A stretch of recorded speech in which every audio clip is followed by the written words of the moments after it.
Never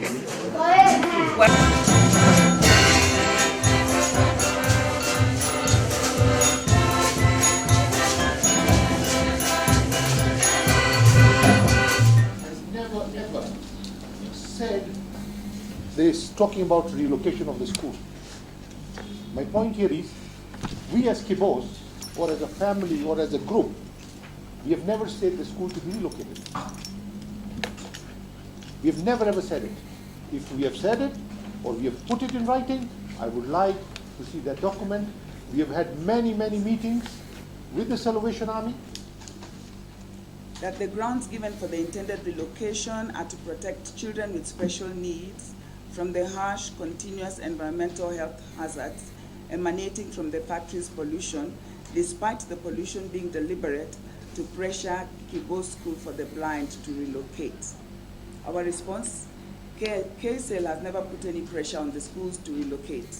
KSL is complying with the Environmental Management and Coordination Act 1999 and the MCA amendments of 2015, along with all its regulations on water and solid waste management and air quality management, as indicated in the NEMA report attached in Annex C.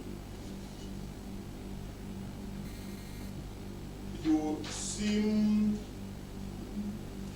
to generate an argument between environment, health, rights of the children, rights of children with the special needs, and industry.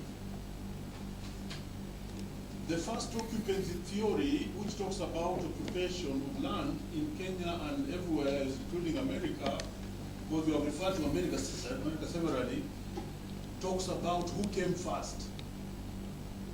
What is your statement if then we have to relocate one of these two institutions based on the first occupants theory of land and the environment and health?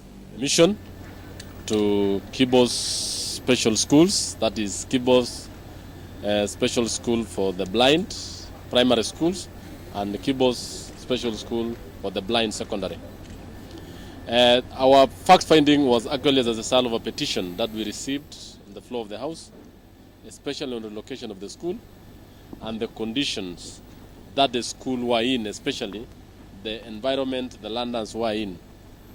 We've been here since morning, and first of all, I want to say that the school is in a pathetic condition.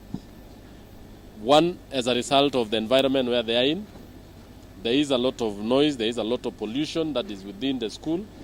The children are blind, and there are big trucks moving dangerously around them. And actually there is need for urgent action so that to safeguard these young children. When we look at the learning situation in the school, the infrastructure is in pathetic condition.